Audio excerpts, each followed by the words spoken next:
Hi everyone, I'm the plant propagator and welcome to my channel. It is a pretty warm mid-March afternoon here in Southwest Florida. 81 degrees Fahrenheit, which is about not quite 28 degrees Celsius. It's not really that warm, but apparently the humidity is high, because either that or I'm working hard today. I'm just cooking. Anyway, warm day. These guys are loving it. I've just got a short video for you today. I've got just really two new blooms that I haven't shared with you recently that I want to share with you. One is a first bloom, and one of them is just a new bloom that's bloomed for me previously. The new bloom, first, it bloomed last year, is this guy right here. I'm sorry, this girl right here. This is Laura santor.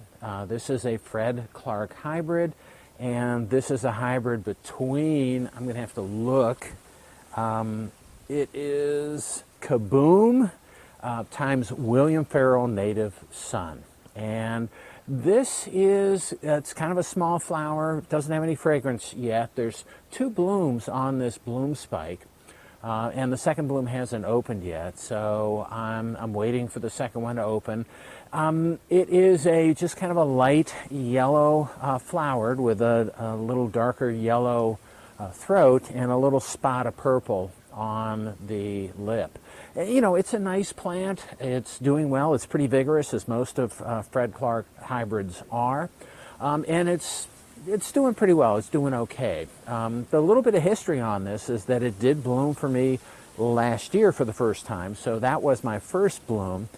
But I couldn't even take a picture. I took a picture of it, but I didn't show it to anyone because it had so much thrip damage on the flower. And this year, I sprayed for thrips a little while ago, so this guy came through undamaged. So it's a really nice flower.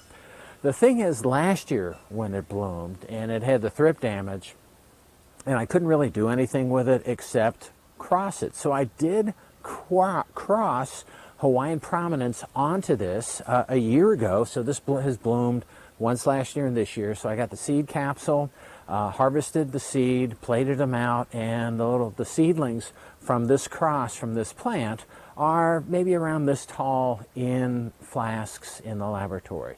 So I'm pretty hopeful that I'm wait for them to get a little bit bigger before I deflask them, but it's been a year since I crossed it, and I've got plants that are almost ready to deflask from this cross. And then the nice thing about it is that I was able to get a flower the second year on this small plant from this cross, so I'm pretty excited about that.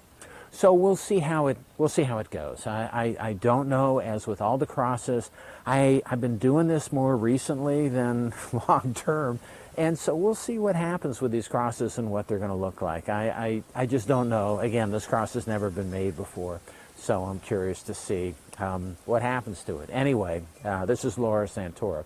The other first bloom that I have has never bloomed for me before, and this is a plant. I've got to go back here and grab it.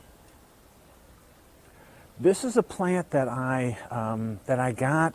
I think I got this about maybe about a year and a half ago, and this I picked up from RF Orchids in Homestead, Florida, and this is Amazing Thailand Rainbow. And this is just the images that I've seen from this plant before I purchased it. This has caused quite a lot of interest, just because of the flaring in both the petals and the sepals. So you may not be able to tell, but the petals are, well, you can't tell, the petals are flared, but the sepals are also flared, and it's different colors. So it's really an interesting hybrid. It's got just one flower on there. I just looked to see what kind of crosses have been made that have been registered, and there's not too many of them. I'm not sure whether I'll cross onto this this first bloom, but I'll certainly harvest the pollinia and then pollinate it onto something out. It's a fairly vigorous plant, but again, it only has one bloom spike. It's a large plant, and even these other sheaths that I'm seeing don't have any more, no more blooms in them. But the plant's growing really well. The roots I'll get it so you can see it a little closer. The roots in the pot are doing well. It's grown over the edge of the pot. You have a there's a new pseudobulb growing out of it. So the plant appears to be fairly vigorous, but the main thing about this plant that I like is the incredible bloom, really colorful, and I didn't mention there's good. Oh man, it's just a really nice fragrance. The only thing that I'd like to see, and maybe I'll get that when the plant gets bigger, is I'd like to see more blooms. Right now, again, the plant's pretty small, and it is a clone, so it is a cultivar.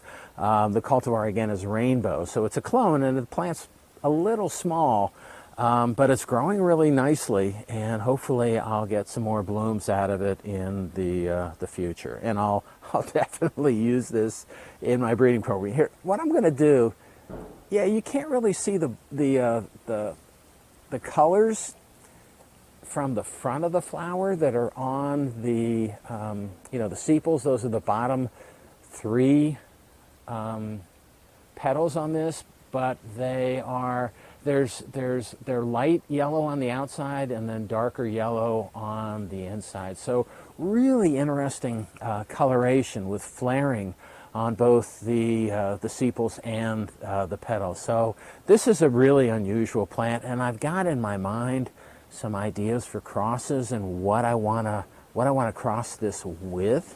So we'll see. Again, right now just one flower, and I'm not really sure what I'll be able to do with this. But that's all I wanted to share with you today. I got a couple, one first bloom here and one new bloom that bloomed. It's a repeat bloomer. It bloomed for me last year. That's all I have for today. If you liked my short video today and you want to keep on seeing my videos, it would help me out if you can click on like, share, and subscribe to my channel if you're not already a subscriber. Okay, that's all I have for today. I hope you enjoyed it, and happy propagating.